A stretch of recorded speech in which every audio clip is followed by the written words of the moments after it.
What's going on, YouTube? Welcome back to Game Changers, guys. Guys, we're back. Super Bowl predictions. I'm pumped. I'm excited. This game's going to be awesome. It's Kansas City Chiefs versus the Tampa Bay Buccaneers, and it's in Tampa, where I live. I'm pumped. I'm excited. There's a lot of buzz going on, a lot of people down here.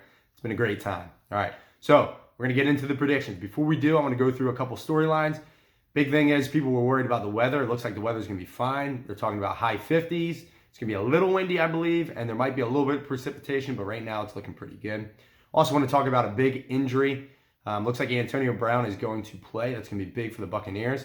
And on the other side, Kansas City Chiefs, they lose Eric Fisher. That's a huge hit, but I still think they'll be okay overall. So without further ado, I'm going to go in. I'm going to break it down position by position, who I think has the edge, and then I'll go into my predictions. So we're going to start with the quarterback. Quarterback, you got TB12, who's the GOAT. I think he's the greatest quarterback of all time, but he's going against the new GOAT and Patty Mahomes, who I think by the time his career is over, I think he will be the official GOAT of the position of quarterback. So with that being said, right now, Tom Brady's in his 40s, so I'm going to give the slight edge to Patty Mahomes and what he's been able to do in his short career so far. So I got Patty Mahomes with a slight edge, and I just think he can do a little bit more than Tom Brady can at this point in their careers. All right, now we're going to move to running back.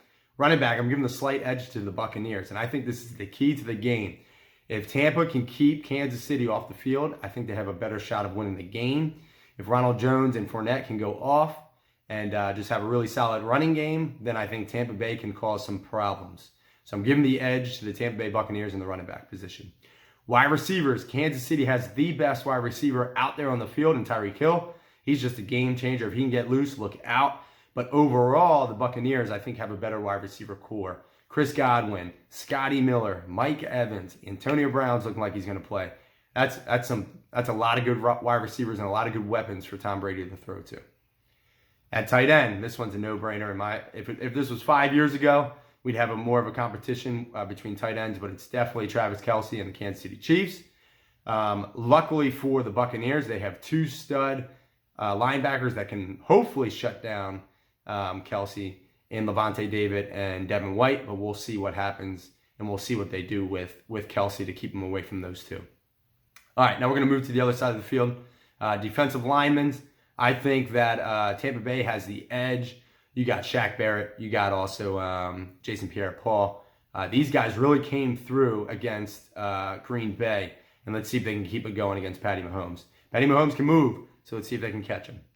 Linebackers, I also got Tampa Bay with the edge here. I think Levante David and Devin White is one of the best 1-2 combos in the whole NFL. I think Devin White got snubbed in the Pro Bowl. I think he was up for Defensive Player of the Year, and for him to not even make the Pro Bowl was just a slap in the face, in my opinion.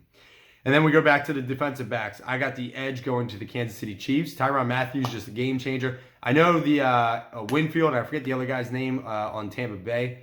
I know they played really well in the past couple games, but I still give the edge to the Kansas City Chiefs in that position. So, and then we look at coaching. Coaching is, I'm going to give Andy Reid the edge, not with timeouts because he struggles with timeouts. He's got a little bit better.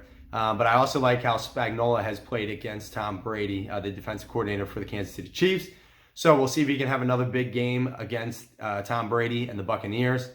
Bruce Arians has been a fantastic coach in his career too, but I'm going to give the slight edge to Kansas City. So they're my position breakdowns. They're also my coaching breakdowns. And now we're going to move into the results. I think this is going to be a very close game. I think it's going to be a high-scoring game, and it's going to be an exciting one. So I'm pumped for it. I think Kansas City goes up early, but then the Buccaneers come back.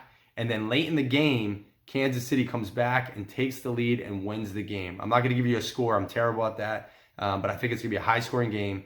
Kansas City comes back late into the game and wins the Super Bowl. And Patty Mahomes gets his second Super Bowl in 3 years of his playing. I know he's played 4 years, but 3 years of him as a starter. So I got Kansas City Chiefs as your Super Bowl champions for this game. Like I said, I'm super pumped, guys. I think it's going to be an awesome Super Bowl. I hope you guys all enjoy it as well. Halftime show, we'll see what happens. I don't know too much about the weekend, but we'll see. We'll see how that is as well. Hoping for great commercials too. They've been kind of lackluster the past couple of years. I hope they step it up again this year. Guys, make sure you guys like, subscribe, comment. Keep checking out the page. We want to give glory to God in everything we do. God bless. Catch us on the next video.